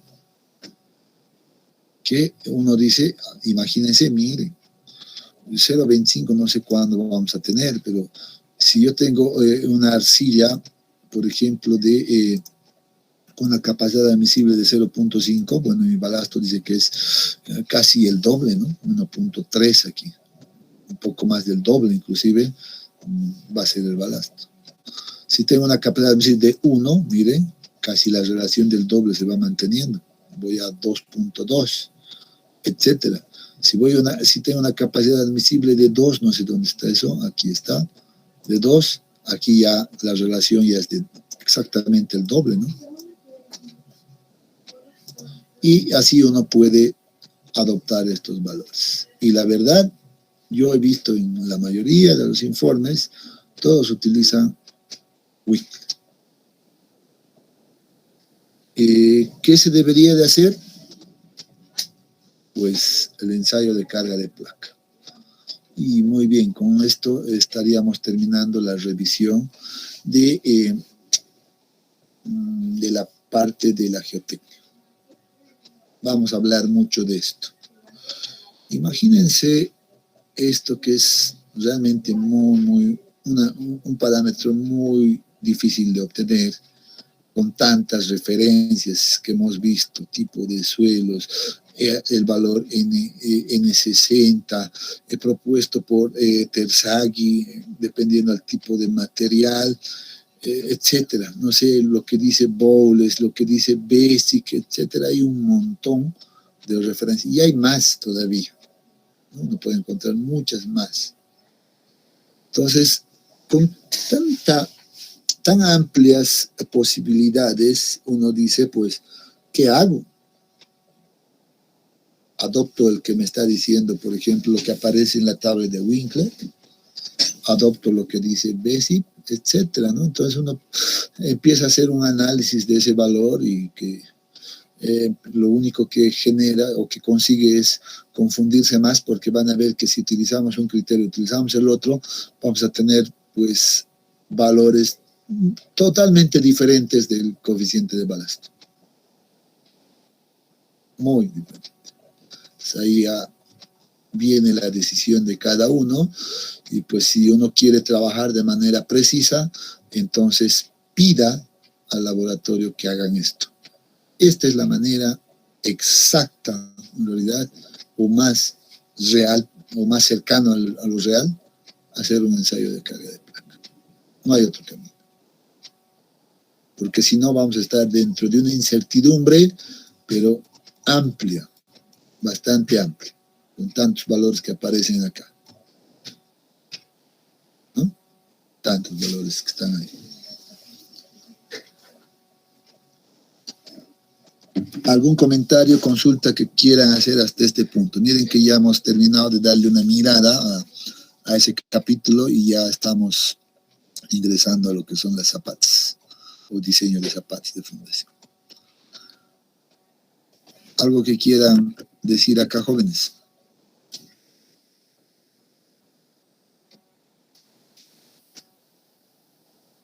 ¿Ninguno? Todo claro, Inge. Bueno, se darán cuenta que lo único que hemos hecho hasta ahora es repasar conceptos conocidos. Estamos haciendo como una pequeña nivelación antes de entrar al diseño, ¿no es cierto? Entonces, para todos debe quedar claro. Voy a preparar algo práctico de esto que hemos revisado, pues para el día miércoles, y con eso vamos a terminar ese repaso. Y a partir de la siguiente semana empezamos a hablar ya directamente del diseño de fundaciones aisladas inicialmente. Muy bien, jóvenes, si no tienen consultas, entonces quedaremos por acá. Vamos a quedar acá y nos vemos el día miércoles. Estoy, Inge. Hasta el miércoles, ingeniero. Hasta luego, Inge. Hasta luego a todos.